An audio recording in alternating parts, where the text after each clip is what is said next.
O Cântico do Mar, olha, é um daqueles hinos de vitória mais famosos da Bíblia, sabe? Cantado logo depois daquela travessia espetacular do Mar Vermelho. É uma comemoração da liberdade, do poder divino, mas o que a gente vai ver é que tem muito mais nessas palavras do que só uma festa. Ali tem um verdadeiro mapa para o futuro.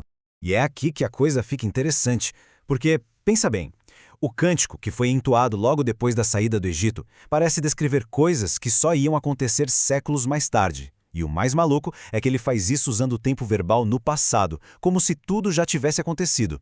Como assim? É esse quebra-cabeça que a gente vai tentar montar.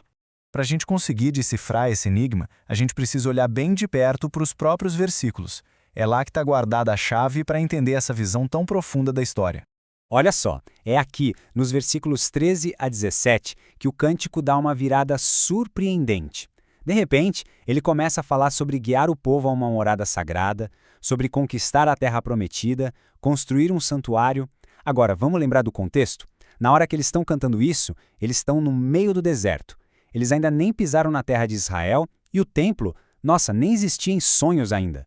Aqui está o ponto central da questão. O texto usa verbos no passado, como nashita, que quer dizer tu guiaste, para falar de eventos que estavam a séculos de distância, como chegar na terra ou construir o templo. Essa contradição não é um erro de digitação, não. É uma mensagem muito poderosa sobre como o tempo e as promessas funcionam num plano diferente.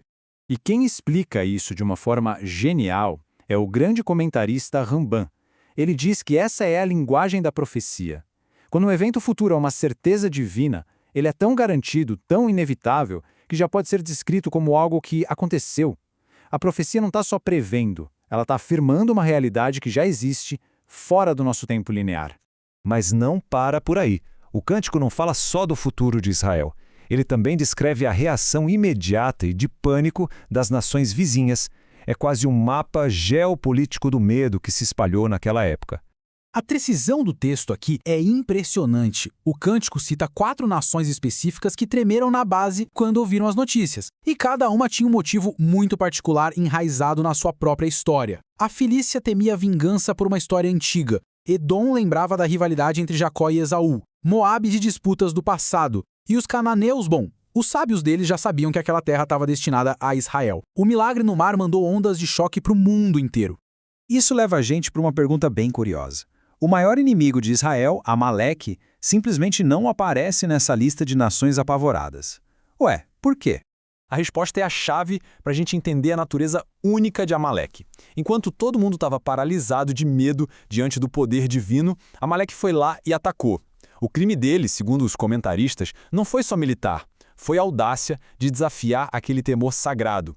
Eles tentaram, numa metáfora famosa, esfriar o banho fervente, ou seja, diminuir a importância do milagre aos olhos do mundo.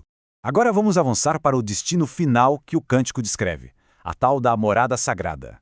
O que isso quer dizer exatamente? A expressão em hebraico é Never Kodeshah, e aqui os comentaristas são bem claros. Isso não se refere só à terra de Israel de um jeito geral. A referência é um ponto específico, um lugar central, o Monte do Templo em Jerusalém.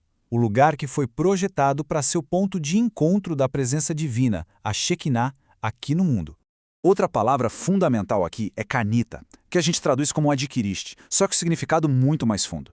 A raiz da palavra, kinyan, fala de algo precioso, um tesouro que foi adquirido com muito esforço, com dedicação. Não é uma simples conquista militar, é a criação de um laço eterno, um vínculo especial. E para a gente ter uma ideia da força desse termo, o Midrash conta que existem 4 aquisições especiais de Deus, 4 Kinyanim: o povo de Israel, a Torá, os céus e a terra e o templo sagrado. Esses 4 elementos, veja bem, estão totalmente interligados, formando a base da relação do Criador com o mundo. E com tudo isso em mente, a gente chega no ponto alto da nossa análise. Os versículos finais do Cântico do Mar não são só um poema bonito. Eles são um roteiro detalhado, um passo a passo para todo o processo da redenção.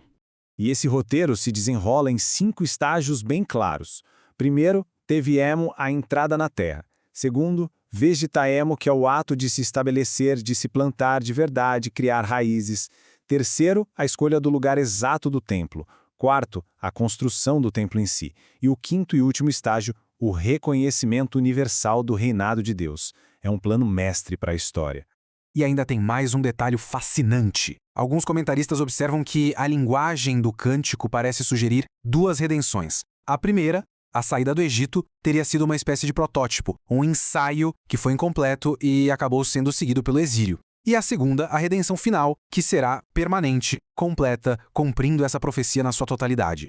O que tudo isso mostra pra gente é que o Cântico do Mar não está preso num único momento da história. Ele conecta a primeira redenção com a última, o passado mais remoto com a visão definitiva para o futuro da humanidade. O final grandioso do cântico, o Senhor reinará para todo o sempre, ecoa lá na frente, nas visões de profetas como Isaías. Eles descrevem um tempo em que o templo em Jerusalém vai se tornar um farol de conhecimento e paz para todo mundo, e todas as nações vão procurar a verdade divina que sai de lá. O Rabino Kook resumiu essa ideia de um jeito muito poético. Ele via a profecia do cântico como uma visão para o reconhecimento final da verdade e do propósito por toda a humanidade. A história de Israel nessa visão não é só sobre si mesma, mas carrega uma mensagem para o mundo inteiro.